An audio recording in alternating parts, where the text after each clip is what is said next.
ایک استاد عدالت کے کٹہرے میں۔ علم کے بارے میں انسان ہمیشہ سرگرداں رہا ہے اور آج کے دور میں حصول علم کے لیے بہت سی کوششیں صحیح، غلط، کمزور، پیچیدہ اور خمیدہ صورت اختیار کی جا رہی ہیں۔ لیکن میں سمجھتا ہوں یہ جو ساری کوششیں ہیں یہ انسان کے ایک بہتر مستقبل کی نوید کے لیے یقیناً ممدو معاون ثابت ہوں گی۔ علم حاصل کرنے کے لیے جب ہم بھائی اپنے گاؤں سے لاہور آئے تو ہمارے ابا جی نے ایک گھر لے کر دیا فلیمنگ روڈ پر۔ وہاں پر اختر شیرانی رہتے تھے۔ میں تو چونکہ فرسٹ ایئر کا طالب علم تھا اس لیے ان کے نام سے یا ان کے کام سے اتنا آشنا نہیں تھا، لیکن میرے بڑے بھائی ان کو جانتے تھے اور ان کی بڑی قدر و منزلت کرتے تھے۔ بہرحال جہاں ہمارے ابا جی نے اور بہت ساری مہربانیاں کی تھیں وہاں یہ کہ ایک خانسامہ بھی دیا تھا جو ہمارا کھانا پکاتا تھا۔ اس کا نام عبدل تھا۔ عبدل کو زندگی میں دو بڑے شوق تھے، ایک تو انگریزی بولنے کا، انگریزی تعلیم حاصل کرنے کا، جیسے آج کل بہت زیادہ انگریزی کو ہی علم سمجھا جاتا ہے اور انگریزی کے حصول کے لیے ہی جان لڑائی جاتی ہے۔ عبدل کو بھی اس کا بہت بڑا شوق تھا۔ دوسرے اس کو اچھی کنوینس کا بڑا چسکا تھا، چنانچہ کبھی اسے بھائی خط پوسٹ کرنے کے لیے جی پی او بھیجتے تو وہ کہتا تھا اگر آپ اپنی سائیکل دے دیں تو میں بڑی خوشی سے جاؤں گا اور بڑی خوشی سے آؤں گا۔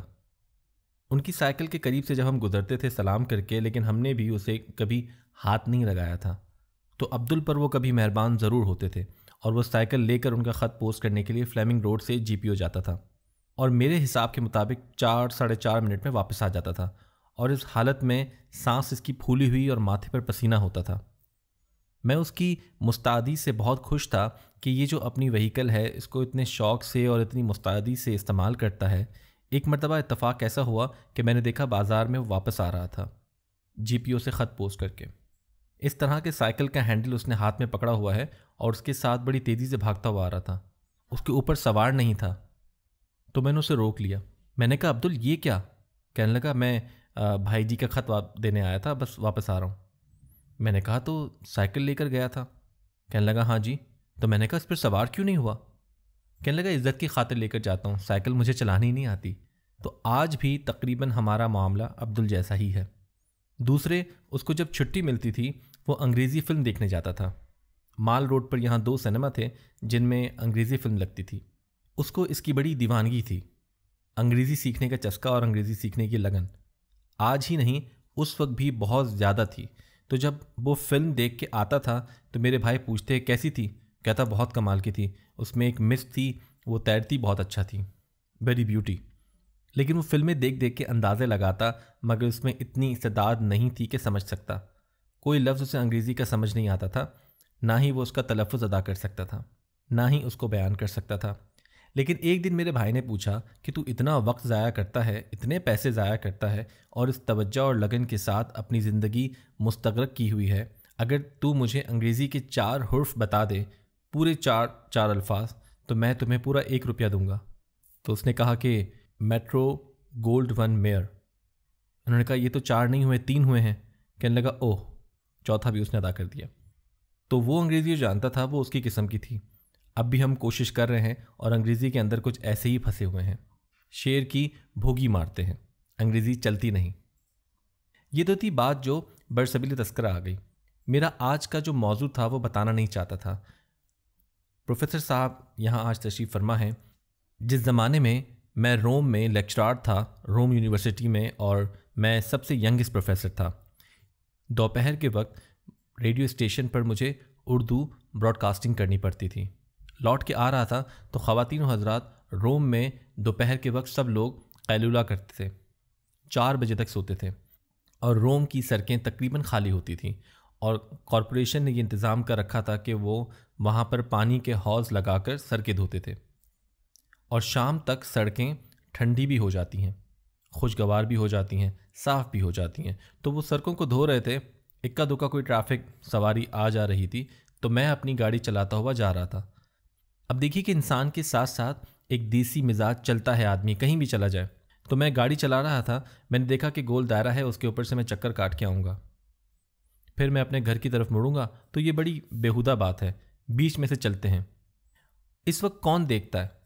دوپہر کا وقت ہے، تو میں بیچ میں سے گزرا، وہاں ایک سپاہی کھڑا تھا، اس نے مجھے دیکھا اور اس نے پرواہ نہیں کی، جانے دیا کہ جا رہا ہے یہ نوجوان تو کوئی بات نہیں۔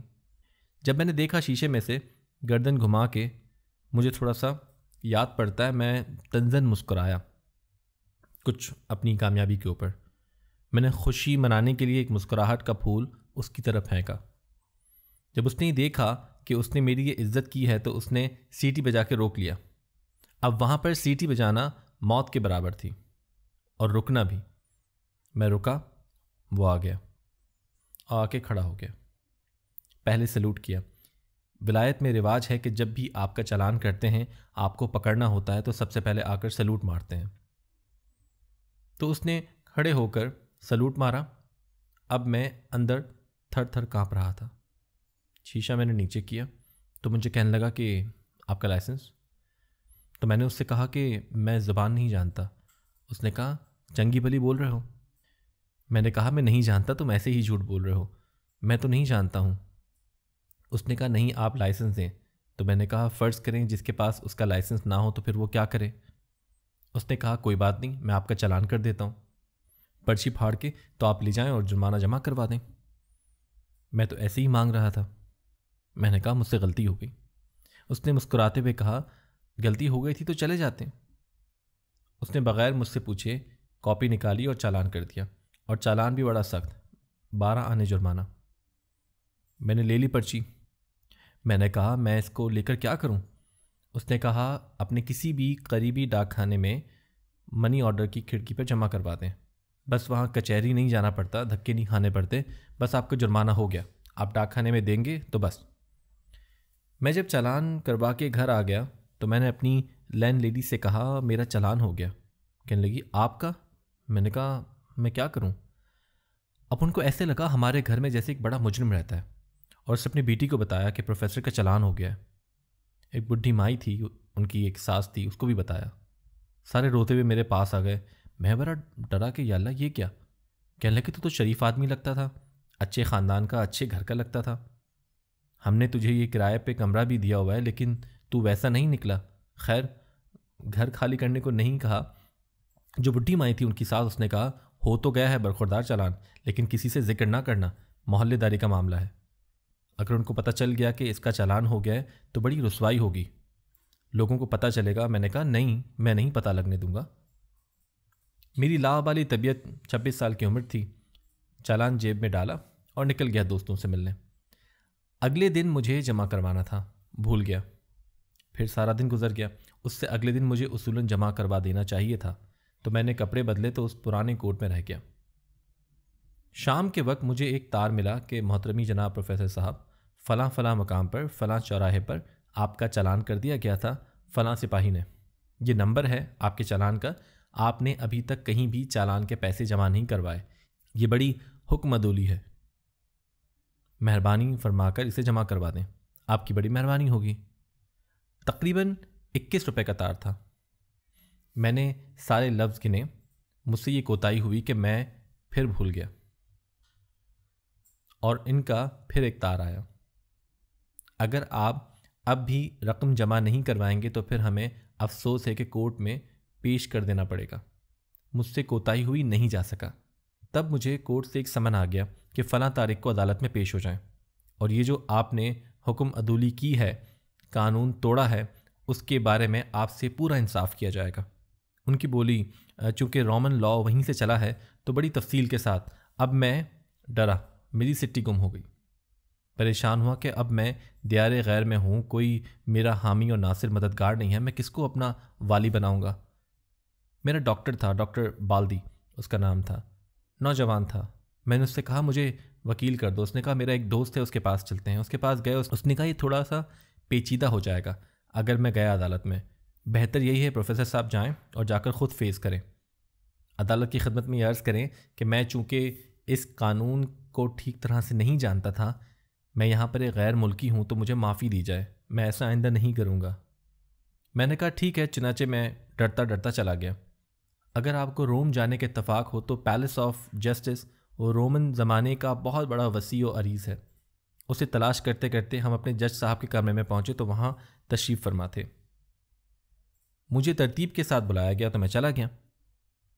اب بالکل میرے بدن میں روح نہیں ہے اور میں خوف زدہ ہوں اور کانپنے کی بھی مجھ میں حرارت نہیں، اس لیے کہ تشنج جیسی کیفیت ہو گئی تھی۔ انہوں نے حکم دیا آپ کھڑے ہوں اس کٹہرے کے اندر۔ اب عدالت نے مجھ سے پوچھا کہ آپ کا چالان ہوا تھا اور آپ کو یہ حکم دیا گیا تھا کہ آپ یہ 12 آنے ڈاک خانے میں جمع کروائیں، کیوں نہیں کروائے؟ میں نے کہا جی مجھ سے کوتاہی ہوئی، مجھے کروانے چاہیے تھے لیکن میں۔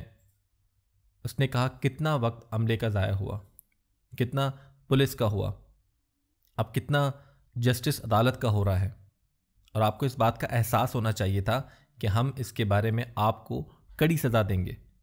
میں نے کہا میں یہاں ایک فارنر ہوں، پردیسی ہوں، جیسا ہمارا بہانہ ہوتا ہے، میں کچھ زیادہ آداب نہیں سمجھتا، قانون سے واقف نہیں ہوں، تو میرے پر مہربانی فرمائیں۔ انہوں نے کہا آپ زبان تو ٹھیک ٹھاک بولتے ہیں، وضاحت کر رہے ہیں، آپ کیا کرتے ہیں؟ تو میں چپ کر کے کھڑا رہا۔ پھر انہوں نے پوچھا عدالت آپ سے پوچھتی ہے کہ آپ کون ہیں اور آپ کا پیشہ کیا ہے؟ میں نے کہا میں ایک ٹیچر ہوں، پروفیسر ہوں روم یونیورسٹی میں۔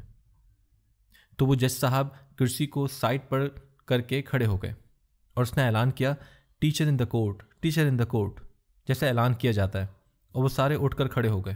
تو اس نے حکم دیا کہ chair should be brought for the teacher, a teacher has come to the court. اب وہ کٹہرا چھوٹا سا، میں اس کو پکڑ کر کھڑا ہوں، وہ کرسی لے آئے۔ حکم ہوا کہ کیونکہ تم ٹیچر ہو کھڑے نہیں رہ سکتے۔ تو پھر اس نے ایک بانی پڑھنی شروع کی۔ جج نے کہا اے معزز استاد، اے دنیا کو علم عطا کرنے والے استاد، اے محترم ترین انسان، اے محترم انسانیت، آپ نے ہی ہم کو عدالت کا اور عدل کا حکم دیا ہے اور آپ ہی نے ہم کو یہ علم پڑھایا ہے اور آپ ہی کی بدولت ہم اس جگہ پر براجمان ہیں، اس لیے ہم آپ کے فرمان کے مطابق مجبور ہیں۔ عدالت نے جو ضابطہ قائم کیا ہے اس کے تحت آپ کو چیک کریں، باوجود اس کے کہ ہمیں اس بات کی شرمندگی ہے اور ہم بے حد افسردہ ہیں کہ ہم ایک استاد کو جس سے محترم اور کوئی نہیں ہوتا اپنی عدالت میں ٹرائل کر رہے ہیں، اور یہ کسی بھی جج کے لیے انتہائی تکلیف دہ موقع ہے کہ کورٹ میں کٹہرے میں ایک استاد مکرم ہو اور اس سے ٹرائل کیا جائے۔ اب میں شرمندہ اپنی جگہ پر، یا اللہ یہ کیا شروع ہو رہا ہے؟ میں نے کہا حضور جو بھی آپ کا قانون ہے، علم یا جیسے کیسے آپ کا ضابطہ ہے اس کے مطابق کریں، میں حاضر ہوں۔ تو انہوں نے کہا ہم نہایت شرمندگی کے ساتھ اور نہایت دکھ کے ساتھ اور گہرے الم کے ساتھ آپ کو ڈبل جرمانہ کرتے ہیں، 1.5 روپیہ ہو گیا۔ اب جب میں اٹھ کے اس کرسی میں سے، اس کٹہرے میں سے نکل کر شرمندہ باہر نکلنے کی کوشش کر رہا تھا، وہ جو جج اس کا عملہ تھا، اس کے منشی تھے، وہ سارے جناب میرے پیچھے پیچھے جا رہے تھے کہ ہم احترام فائقہ کے ساتھ آپ کو رخصت کریں گے۔ میں کہوں میری جان چھوڑیں، یہ باہر نکل کے میرے ساتھ کیا کریں گے؟ آگے تک میری موٹر تک مجھے چھوڑ کے آئے۔ جب تک میں وہاں سے سٹارٹ نہیں ہو گیا وہ عملہ وہاں پر ایسے ہی کھڑا تھا۔ اب میں لوٹ کے آیا تو میں سمجھا یا اللہ میں بڑا معزز آدمی ہوں، اور محلے والوں کو بھی آ کر بتایا کہ میں ایسا گیا تھا اور وہاں پر یہی ہوا۔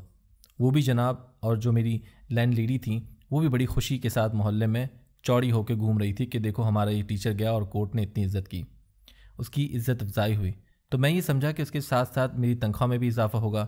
دیسی آدمی جو ہے نا، وہ چاہے ٹیچر بھی ہو وہ گریڈ کا ضرور سوچے گا، کتنی بھی آپ عزت دے دیں، کتنا بھی احترام دے دیں، وہ پھر بھی ضرور سوچے گا کہ مجھے کہیں سے 4 پیسے بھی ملیں گے کہ نہیں۔